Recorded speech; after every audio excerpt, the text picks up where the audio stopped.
नमस्कार फरीदाबाद। आज हम एक अस्पताल में हैं, बच्चों के एक अस्पताल में हैं, और जो कहानी हम आपको सुनाने जा रहे हैं वो चिकित्सा जगत की इतिहास कथा है। और उसके बारे में हम बात करेंगे डॉक्टर विश्वजीत झा से, जो हीलिंक मल्टी स्पेशलिटी हॉस्पिटल के संचालक हैं। और वो कहानी ऐसी है कि 4 बच्चे पैदा हुए, 4 बच्चे एक साथ पैदा हुए, माँ के गर्भ से पैदा हुए, और प्री मैच्योर डिलीवरी थी शायद डॉक्टर साहब? 6 साढ़े 6 महीने के बच्चे थे जी। 4 बच्चे एक साथ हुए थे, जिनका वजन 650 और 750 ग्राम के आसपास था। मतलब छोटे छोटे से, बहुत छोटे छोटे से थे, इतने से थे बिल्कुल। और उनमें से 2 बच्चे जो हैं वो जहाँ पे डिलीवरी हुई थी उस अस्पताल में रहे, और 2 बच्चे जो हैं वो उस अस्पताल से उन्होंने कहीं और ट्रांसफ़र किया, फरीदाबाद में ही एक अस्पताल में। बट उनका जो भी पर्सनल इशू रहा, फिर वो वहाँ से वो 2 बच्चों को लेके चले गए दिल्ली।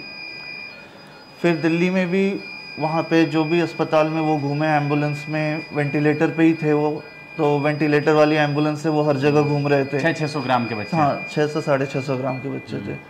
तो दिल्ली में किसी अस्पताल ने उन्हें भर्ती नहीं किया, सब ने उन्हें वहाँ पे जवाब दे दिया था। फिर उस शाम को वो हमारे पास आए, मतलब जिस दिन अर्ली मॉर्निंग डिलीवरी हुई थी, और उसके बाद वो बच्चे पूरे घूम रहे थे हर जगह, और शाम को लगभग 6 बजे के आसपास वो हमारे पास पहुँचे थे। तो जब वो आए थे, वो 2 बच्चे जो हमारे पास आए थे, उनमें उनका ऑक्सीजन लेवल भी कम चल रहा था, हाथ पैर पूरे ठंडे पड़े हुए थे बच्चे के, जो उनकी नब्ज़ थी वो भी काफ़ी कमज़ोर चल रही थी, और जो ऑक्सीजन लेवल था वो भी काफ़ी डाउन था। बच्चे बिल्कुल नीले पड़े हुए थे, क्रिटिकल कंडीशन, मतलब बहुत क्रिटिकल कंडीशन में थे, जिसे हम बोलते हैं कि एक शॉक वाले कंडीशन में थे बच्चे। तो वहाँ से ये पूरी जर्नी स्टार्ट हुई थी उन बच्चों की। और जो बाकी 2 बच्चे थे तो उनका वो जहाँ भी फिर वो लेके गए वो यहाँ नहीं ला पाए, उनका भी कुछ पर्सनल इशू था। देखिए, अगर 4 बच्चे एक साथ हुए तो उनको भी ये था कि हम 2 बच्चों को एक जगह रखें और 2 बच्चों को दूसरी जगह शिफ्ट कराएं। तो जो 2 बच्चे जो कहीं और गए थे तो वो वहाँ पे एक्सपायर हो गए, नेक्स्ट डे ही एक्सपायर हो गए वो। बाकी जो 2 बच्चे हमारे पास आए थे, तो आज मेरे ख्याल से 46 दिन हो गया है, 46 डेज हो गए। और मतलब बहुत अप्स एंड डाउन्स आए, बट हमें ये था कि क्योंकि वो बच्चे जो है वो उनकी मदर के भी आखिरी होप थे, क्योंकि बच्चे के जो फादर हैं वो जब मदर प्रेग्नेंट थी उसी टाइम पे एक्सपायर हो गए थे। तो हमें भी ये था, एक पर्सनल अटैचमेंट था इस केस से कि यार इन बच्चों को तो ठीक करके देना है हमें। क्या नाम आपका? लक्ष्मी। लक्ष्मी जी, ये जो बच्चे थे, कितने बच्चे थे, इसके बारे में थोड़ा सा बताएं आप। ये 4 बच्चे हुए थे। उसके बाद हॉस्पिटल वालों ने मना कर दिया, वहाँ से हम इनको फरीदाबाद लेके गए, फरीदाबाद में मना कर दिया, फिर दिल्ली रेफ़र हो गए, वहाँ पे भी एडमिट नहीं हुए। फिर वहाँ से किसी ने सजेस्ट किया कि इनको हीलिंग्स हॉस्पिटल में लेके चलते हैं, वहाँ से यहाँ पे आए। उस दिन बच्चों में और आज में बहुत फ़र्क है, दिन पे दिन बच्चे में आराम होता चले गया, ठीक होता चले इनकी कंडीशन। आज डॉक्टर साहब ने इनको डिस्चार्ज कर दिया, अब इनको घर के ले जाएंगे। लक्ष्मी जी, अब तो मेडिकल साइंस ने बहुत तरक्की कर ली है। अब आम तौर पर ये होता है कि पहले से ही पता चल जाता है कि इतने बच्चों की स्थिति क्या है, पेट में जो गर्भ में बच्चे हैं उनकी स्थिति क्या है। तो इसकी जानकारी नहीं मिल पाई थी क्या? नहीं, जब चेकअप हुए तो 4 बच्चे नहीं पता चले, 3 ही बच्चे पता चले थे। अच्छा, उसमें भी 3 ही बच्चे पता चला? हाँ, चौथे के बारे में जानकारी नहीं मिली? नहीं। ओके, तो बहुत खर्चा हो गया होगा इसमें? हाँ, बहुत खर्चा आएगा। अभी बता रहे थे भाई साहब कि वो शायद आपके पति भी इस पीरियड में? हाँ, मेरे पति भी एक्सपायर हो गए। अच्छा अच्छा, किडनी क्या क्या कारण रहा उनके जाने का, पति के जाने? एक्सपायर होने का उनकी किडनी खराब बताई डॉक्टर ने। किडनी के तो फिर 4 बच्चे एक साथ, आपको तो बड़ा अचंभा सा हुआ होगा। हाँ, अचंभा तो हो गया, खुशी भी हुई होगी और मतलब थोड़ा उस तरह का भी रहा होगा। दुख भी हुआ, खुशी भी हुई, कैसे पलेंगे कैसे रहेंगे। तो बाकी दो बच्चे नहीं? नहीं, वो डिलीवरी के चौथे दिन बाद ही एक्सपायर हो गई। दोनों? बेबी गर्ला। दोनों? हाँ जी। अच्छा, तो अब ठीक लग रहा है आपको यहाँ इस अस्पताल में जो इलाज हुआ उससे संतुष्ट हैं आप? हाँ जी, हम खूब संतुष्ट है। उम्मीद हमारी ने खूब बढ़िया कायम करी है। हम अपने तो अब कहाँ लेके जाएंगे? वहीं लेके जाएंगे घर पे? हाँ जी, हम अपने घर ले जाएंगे बच्चों को। कहाँ पे है आपका घर? हमारे पास होडल के पास हथाना गाँव। हथाना से हो आप? हाँ जी। अच्छा, तो कोई ट्रेनिंग वगैरह भी दी है डॉक्टर साहब ने कि भाई ये कैसे रखने हैं? अभी तो छोटे हाँ हैं ना, जी। 7 माह से हैं तो मतलब प्री मैच्योर बच्चे। Pre mature. हाँ, हम पुराने आदमी तो हम तो वो पहले कह करे 7 माह से हैं ये। हाँ जी। हाँ, नहीं, डॉक्टर साहब ने बहुत अच्छे से सब कुछ समझा के पहले तो यहाँ पे बताइए बच्चे को ऐसे करना है, फिर अच्छी तरह से घर पे बता दी सारी बातें, कैसे मेडिसिन देनी है, कैसे बच्चे का ख्याल रखना है, खिलाना पिलाना नहलाना धुलाना। हाँ, सब कुछ ठीक है। अच्छी तरह अब से। क्या नाम रखेंगे इनका? इनका लव कुश नाम रखेंगे। लव कुश नाम रखेंगी। तो लव और कुश की कहानी आप सुन रहे हैं फरीदाबाद। तो आज हम उन दोनों बच्चों को ही डिस्चार्ज कर रहे हैं एक साथ। उनका वजन जो है अब 1400 के आसपास हो गया है, 1400 ग्राम। अच्छा, मतलब 1 किलो 400 ग्राम? 1 किलो 400 ग्राम के आसपास एक का? हाँ, मतलब दुगना हो गया 1 महीने में? हाँ, दुगना से भी ज़्यादा। हम जनरली 1400 ग्राम के आसपास ये मानते हैं कि बच्चे जो है अब घर पे मैनेज करने लायक हो जाते हैं।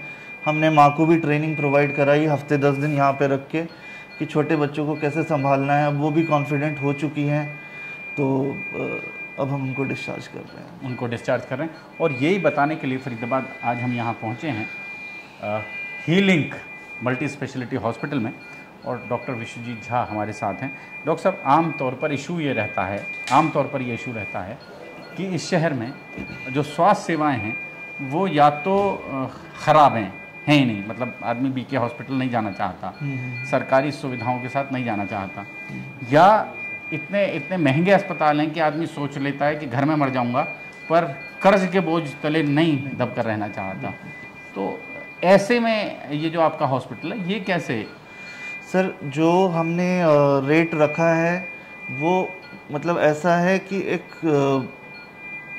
बीपीएल कैटेगरी वाले लोग, इनका भी मैं समझ रहा हूँ 2.5 लाख 2 लाख रुपए बिल बना दिया होगा आपने सर। डॉक्टर साहब देखो, मेरे जो दर्शक हैं उनके भीतर आमतौर पर ये एक बड़ा सवाल होता है जी सर, जो इनिशियली जीवन की कोई कीमत नहीं होती, हालांकि मैं निजी रूप से मानता हूँ, लेकिन फिर भी सर मैं आपको मतलब आप भी अचंभित होंगे कि जो भी एक्चुअल बिल था इनका, वो जितना आप बोल रहे हैं, मैं एग्जैक्ट वैल्यू तो मुझे भी आइडिया नहीं होता है, बट उतना भी नहीं पहुंचा। ठीक है, हमने जो भी रेट रखा है सर बिल्कुल ऐसा रीजनेबल है कि एक कॉमन सर्विस वाला पर्सन जो है या जो गरीब कस्बे के लोग हैं वो लोग भी अफोर्ड कर पाएँ। अब सर देखिए, प्राइवेट हॉस्पिटल है तो उसमें हम बिल्कुल ही फ्री तो नहीं कर सकते हैं ना, वो तो फिर पर एक शब्द आता है अंग्रेजी में, अफोर्डेबल प्राइस। अफोर्डेबल है, बिल्कुल अफोर्डेबल है। दूसरी बात सर, जो फरीदाबाद या आम जनता में ये एक अवेयरनेस भी नहीं है कि जो बच्चों का इलाज है वो बच्चों के ही डॉक्टर से करवाना चाहिए। तो हमारे पास मोस्टली जो केस आते हैं वो ऐसे आते हैं कि जो ऑलरेडी ख़राब हो चुके होते हैं, फिर हमें उनको वहाँ से उठा के, सब जगह से लुटपिट कर लोग पहुँचते हैं, तो वहाँ ना से उनके पास पैसा होता है, ना बच्चों के शरीर में जान बची होती है, और फिर कहते हैं कि डॉक्टर साहब इसको ठीक कर दीजिए। तो जी, अगर जैसे कोई फ्रेश केस आ गया जो डायरेक्ट हमारे पास पहुंचा है, तो उसमें क्या होता है कि हमें बहुत ज़्यादा डैमेज कंट्रोल नहीं करना पड़ता है। पर ऑलरेडी जो केस ख़राब होके आया है तो उसमें तो हमें भी मतलब काफ़ी मेहनत लगती है उस केस में। और यहाँ पे मोस्टली क्योंकि अवेयरनेस नहीं है तो मोस्टली ऐसे ही केस आते हैं इस तरफ। तो बाल रोग विशेषज्ञ हैं आप जी। तो डॉक्टर साहब, ये दोनों बच्चे ठीक हो गए, स्वस्थ हो गए, और पैसे की बात मैं इसलिए कर रहा था क्योंकि जो 2 बच्चियां जो, जैसा मुझे पता चला, जो 2 बच्चियां नहीं बच पाई, वो भी कहीं ना कहीं पैसा एक बड़ा कारण रहा होगा उनके सर्वाइवल के लिए। सर मतलब मैं निजी रूप से सोच पा रहा हूँ ऐसा। उस मोमेंट पे जब उनके लिए भी हमें पता चला था तो हमने उनको भी ऑप्शन दिया था कि आप यहाँ पे शिफ्ट कराइए उन्हें। जो पैसे वैसे की बात थी तो हमने मतलब जो हमारे मैनेजमेंट वाले थे उन्होंने ऐसा ऑफर रखा था कि कोई बात नहीं, अगर बच्चियाँ हैं तो हम उस हिसाब से जो है जो भी आपका इसमें होगा इलाज वो हम ऑलमोस्ट फ्री करके रखेंगे, क्योंकि हमें भी पता है कि 4 बच्चों को एक साथ प्राइवेट हॉस्पिटल में इलाज कराना पॉसिबल नहीं है। बट उनका सर दूसरी थिंकिंग भी होती है, सिर्फ एक पैसे वाला पार्ट नहीं था। उनको ये लग रहा था कि 2 बच्चे को हम एक जगह रखें, 2 बच्चे को दूसरी जगह रखें, सो दैट कि अगर मतलब एक जगह कोई खराब हुआ ना तो, करे कि हाँ तो दूसरी जगह जो है एटलीस्ट वो सेफ रहेंगे। तो वो उनका पर्सनल इशू था सर, उसमें ऐसा नहीं है कि सिर्फ पैसे वाला पार्ट था। ठीक है, तो अभी दोनों बच्चे स्वस्थ हैं? अभी दोनों बच्चे ठीक है और डिस्चार्ज करेंगे आज आप? बिल्कुल सर, बिल्कुल। तो फरीदाबाद ये चिकित्सा जगत की वो इतिहास कथाएं हैं जो आमतौर पर लिखी जाती हैं और जिनको पढ़कर डॉक्टर्स, बहुत सारे डॉक्टर्स जिनसे सबक लेते हैं, अनुभव लेते हैं और फिर उनको कहीं दूसरे अस्पतालों में, दूसरी जगह पर उसी तरह के, हम विदेश के बहुत सारे फ़ोटो देखते हैं कि एक माँ ने 10 बच्चों को एक साथ जन्म दिया, देते हैं अखबारों में देखते हैं हम। तो ये जो चिकित्सा जगत में इस तरह की जो चमत्कार होते हैं, वो ऐसा ही एक चमत्कार यहाँ फरीदाबाद में भी हुआ था। 4 बच्चे एक साथ पैदा हुए थे, लेकिन ईश्वर को शायद मंजूर नहीं था, 2 बच्चे नहीं बच सके, लेकिन 2 बच्चे स्वस्थ हैं और अपने घर जा रहे हैं, ये बड़ी बात है। जोड़ेंगे फरीदाबाद आपको शहर की ऐसी ही और महत्वपूर्ण खबरों के साथ। बहुत बहुत धन्यवाद। धन्यवाद डॉक्टर साहब।